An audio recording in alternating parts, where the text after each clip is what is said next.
Christmas Eve is supposed to feel warm, magical, a night when snow falls softly, lights twinkle in every window, and the whole world seems to hold its breath, waiting for morning.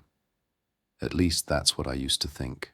Now I know better, because when the snow fell that Christmas Eve, it wasn't magical. It was smothering, muffling the screams. The lights didn't twinkle. They cast shadows that danced and stretched, mocking us, and the whole world wasn't holding its breath. It was holding something back, something old, something hungry. We were one of those picture-perfect suburban families, at least from the outside. Dad with his tie askew, Mom humming Christmas carols while baking cookies, my little sister Lily barely able to sit still from the excitement. She was 6, still a firm believer in Santa Claus. I was 13, old enough to know better but still young enough to let her have her magic. The neighborhood was the same as always on Christmas Eve.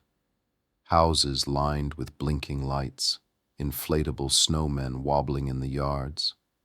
You could almost forget about Jimmy Peterson down the street, the kid who'd gone missing a week ago, just vanished from his bed. The police said it was probably a custody dispute or a runaway. Mom and Dad believed that. I didn't. Even before the sun set, I felt it. Something wasn't right. It wasn't the kind of thing you could see or hear, just a weight, like the air itself was leaning in too close. The streets seemed too quiet, the windows too dark behind their cheerful lights. "Quit being so serious," Dad said as we hung the stockings. "You're going to scare Lily with that storm cloud face." "I'm not scared," I shot back. But I was lying. After dinner, we put Lily to bed. She left out the cookies and milk with painstaking care, even writing a little note to Santa in her best wobbly handwriting. "Dear Santa, I've been so good. Please don't forget me." My parents went to bed early, leaving me to sit by the tree, staring at the lights. The house felt too big, too quiet. The silence crawled into my ears and stayed there, amplifying every creak of the floorboards and rustle of the wind outside. Then I heard it. A sound that didn't belong. Not the wind, not the tree settling. A faint jingle like bells. It came from outside, faint at first, then louder, clearer. But it wasn't cheerful like the bells on a sleigh. No, this was slow, heavy, deliberate, like someone dragging them along. I pressed my nose to the cold glass of the living room window. The snow-covered street was empty. No cars, no movement. Just that eerie sound getting closer. I was just about to convince myself it was nothing when I saw the first shadow move. It flickered across the roof of the Thompsons' house, long and hunched. Then another. They didn't look like reindeer, too tall, too spindly. And they didn't look like Santa either. Then he appeared. He moved across the rooftops like an animal, crouched low, almost crawling, dragging something heavy behind him. His silhouette looked like it belonged to Santa, with the coat and the sack slung over his shoulder.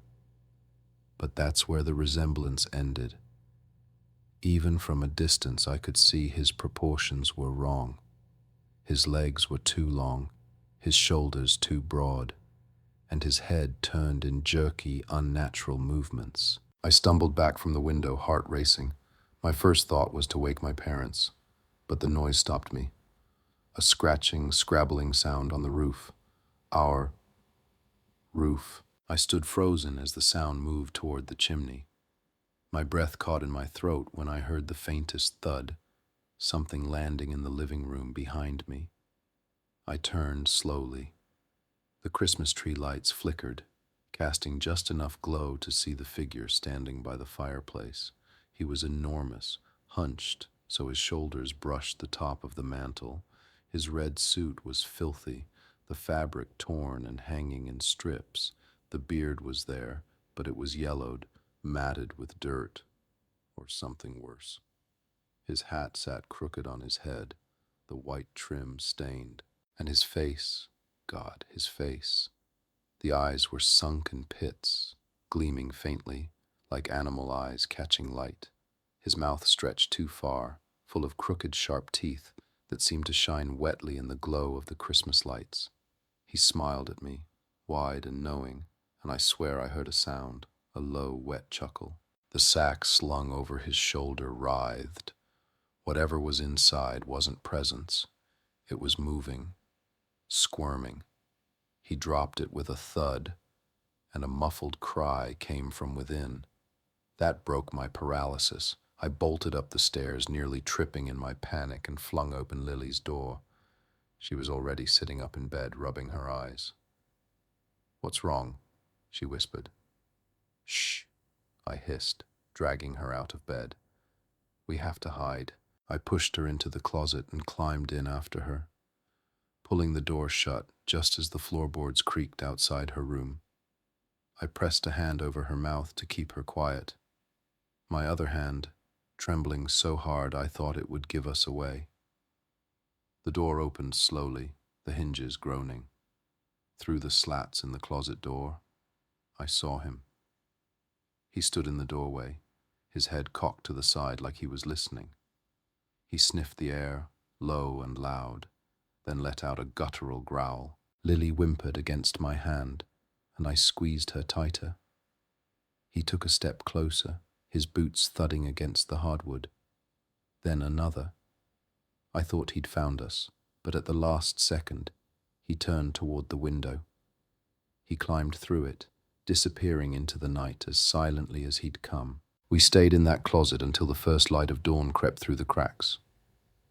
When we finally emerged, the house was eerily still. The cookies and milk were gone. So was Lily's note. When I looked outside, I saw the tracks, boot prints leading away from the house, joined by a smaller set, like a child's. Down the street, the Thompsons were standing in their yard, shouting Jimmy's name. Another missing kid, another family left to wonder. I never told anyone what happened that night. They wouldn't have believed me.